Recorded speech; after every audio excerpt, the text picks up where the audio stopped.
సినీ హీరోల మీద పవన్ కళ్యాణ్ చేసిన వ్యాఖ్యలకు నాదెండ్ల మనోహర్ క్లారిటీ ఇవ్వడం జరిగింది. అంటే ఆయన బెంగళూరులో మీడియాతోని మాట్లాడుతూ చెప్పిన మాటలు సోషల్ మీడియా వేదిక మొత్తం మీద కూడా చాలా దుమారం లేపుతున్నాయని చెప్పుకోవచ్చు. ముఖ్యంగా అల్లు అర్జున్ ఫ్యాన్స్ అయితే పవన్ కళ్యాణ్ మీద ఫైర్ అవ్వడం, ఆయన గురించి నెగిటివ్గా మాట్లాడడం కూడా చేస్తున్నారు. అసలు ఆయన ఏం మాట్లాడాడు అనే విషయానికి వస్తే, పవన్ కళ్యాణ్కి పర్యావరణం అంటే, పర్యావరణ పరిరక్షణ అంటే ఎంత ఇష్టమో, పర్యావరణం మీద ఎంత మక్కువ ఉంటుందో మనందరికీ కూడా తెలుసు. అదే ఇంట్రెస్ట్ మీద ఆంధ్రప్రదేశ్ సంబంధించి పర్యావరణ శాఖ కూడా ఆయన తీసుకోవడం జరిగింది. సో దానికి సంబంధించి ఆయన డెసిషన్ తీసుకుంటే, దానికి సంబంధించిన అన్ని వివరాలు కూడా సేకరిస్తుంటే అందరూ కూడా షాక్ అవ్వడం జరుగుతుంది. పవన్ కళ్యాణ్కి ఇంత నాలెడ్జ్ ఉందా, వాటి మీద ఇంత పట్టుందా, వాటి గురించి ఈ విధంగా శ్రద్ధ తీసుకుంటున్నాడు అనే విధంగా కూడా ప్రతి ఒక్క రాజకీయ నాయకుడే కాదు, ప్రజలందరూ కూడా చాలా షాక్గా గురవుతున్నారు. ఎందుకంటే పవన్ కళ్యాణ్ ఇన్ని రోజుల పాటు సినిమాలు చేశాడు, ఇటు రాజకీయ పరంగా కావచ్చు, ప్రజల పాలన మీద ఎలాంటి అవగాహన లేని వ్యక్తి ఇప్పుడు ఈ విధంగా పరిపాలన కొనసాగిస్తున్నాడు. ఎంతో అనుభవజ్ఞులు చంద్రబాబు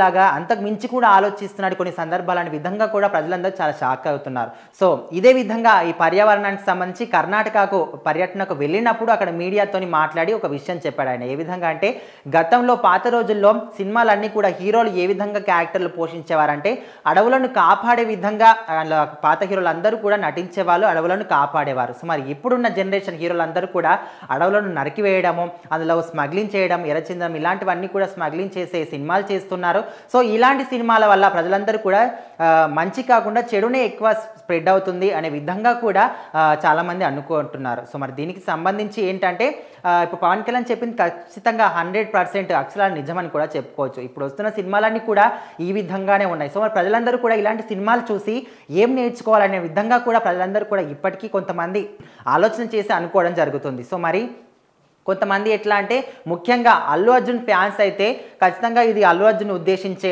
ఇండైరెక్ట్గా ఈ విధంగా పాయింట్అవుట్ చేసి మాట్లాడుతున్నాడు అనే విధంగా అనుకుంటున్నారు. ఎందుకంటే పుష్ప సినిమాలో అల్లు అర్జున్ క్యారెక్టర్ ఏ విధంగా ఉంటుందంటే, ఎర్రచందనం స్మగ్లింగ్ చేసే క్యారెక్టర్ అయితే ఆయన పోషించాడు. సో మరి అలాంటి సినిమాలకు కూడా జాతీయ అవార్డులు కూడా లభించాయి. అప్పట్లో కూడా చాలామంది అన్నారు, అలాంటి ఒక స్మగ్లింగ్ క్యారెక్టర్ చేసిన సినిమాకి ఇంత మంచి అవార్డులు రావడం ఏంటి అనే విధంగా కూడా అనుకున్నారు. అల్లు అర్జున్ అభిమానులు ఈ విధంగా ఫీల్ అవుతున్నారు. ఈ మాటలకు నాదెండ్ల మనోహర్ అయితే క్లారిటీ ఇచ్చాడు. సో మరి ఆయన ఓన్లీ అల్లు అర్జున్ కానీ ఇంకే హీరోను ఉద్దేశించి మాట్లాడలేదు.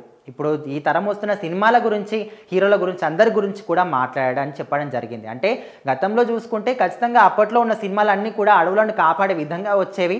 ఇప్పుడు సినిమాలన్నీ కూడా ఈ విధంగా వస్తున్నాయి. కాబట్టి ఇది ఖచ్చితంగా ఒక్క సినిమా గురించే కాదు. అంటే గతంలో గుడుంబ శంకర్ అని పవన్ కళ్యాణ్ సినిమాలో కూడా సారాకు సంబంధించి, గుడుంబాకు సంబంధించి చేసిన సినిమాలు కూడా ఉన్నాయి. అంటే ఈ విధంగా చూసుకుంటే ఆయన కూడా విమర్శించుకున్నట్టే కదా అనే విధంగా కూడా అంటున్నాడు. అంటే పవన్ కళ్యాణ్, అల్లు అర్జున్ అనే కాదు, చాలామంది హీరోలు కూడా ఇలాంటి క్యారెక్టర్లు కూడా పోషించిన సందర్భాలు కూడా మనం చూసాం. అయితే ఈ విధంగా పవన్ కళ్యాణ్ చెప్పిన మాటలకైతే నాదెండ్ల మనోహర్ క్లారిటీ ఇవ్వడం జరిగింది. ఇంకో విధంగా జగన్మోహన్ రెడ్డి ప్రకారం చూసుకుంటే, ఆయన గతంలో కావచ్చు, ఆయన ప్రభుత్వ హయాంలో కావచ్చు, ఇప్పుడు కావచ్చు, ఎప్పుడు కూడా ఆయన ప్రజల చెంతకు వెళ్ళి ఎప్పుడు కూడా మాట్లాడిన సందర్భాలు కూడా మనం చూడలేం. ఎప్పుడు కూడా ప్యాలెస్లో ఉంటూ అక్కడ జల్సాలు చేయడం, అక్కడికి వెళ్ళి సిద్ధ తీయడం, ఇలాంటివన్నీ కూడా చేస్తూ ఉంటాడు. ఇప్పుడు కూడా అసలు కొంచెమైనా ఇంగితం ఉండాలి జగన్మోహన్ రెడ్డికి. ఇప్పుడు ప్రతిపక్ష హోదా కోసం కొట్లాడుతున్నావు. సో అలాంటి వ్యక్తివి రాష్ట్రంలో ఉండి ప్రజలకు ఏ సమస్యలు ఉన్నాయి, వాటి గురించి మాట్లాడాలి, వాటి గురించి ఏ విధంగా నేను చర్యలు తీసుకోవాలనే విధంగా నువ్వు ఆలోచించాలి. కానీ ఇప్పుడు బెంగళూరుకి నేను ప్యాలెస్కి వెళ్తాను, అక్కడే ఉంటాను అంటే ఇప్పుడనే కాదు, నీ ప్రభుత్వ హయాంలో కూడా నీ కార్యకర్తలను కానీ, నీ పార్టీకి సంబంధించిన ముఖ్య వాళ్ళని ఎవరిని కూడా పట్టించుకోకుండా ఎప్పుడు కూడా సంక్షేమ పథకాలని చెప్పి వాటి మీదనే ఉంటూ, వాలంటీర్ల వ్యవస్థని అది పెట్టి వాటి మీదనే ఉంటూ వాళ్ళ మీద నమ్మకం పెట్టుకొని ఎప్పుడు కూడా ప్యాలెస్లకే అంకితం అయిపోయి ఉండేవాడివి అనే విధంగా అయితే నాదెండ్ల మనోహర్ జగన్మోహన్ రెడ్డి గురించి మాట్లాడుతూ, ఇంకోవైపు పవన్ కళ్యాణ్ చెప్పిన ఈ మాటల గురించి కూడా ఆయన క్లారిటీ ఇవ్వడం జరిగింది. సో ఓవరాల్గా మీరు పవన్ కళ్యాణ్ మాటల గురించి మీరేమనుకుంటున్నారు ఖచ్చితంగా కామెంట్ చేయండి.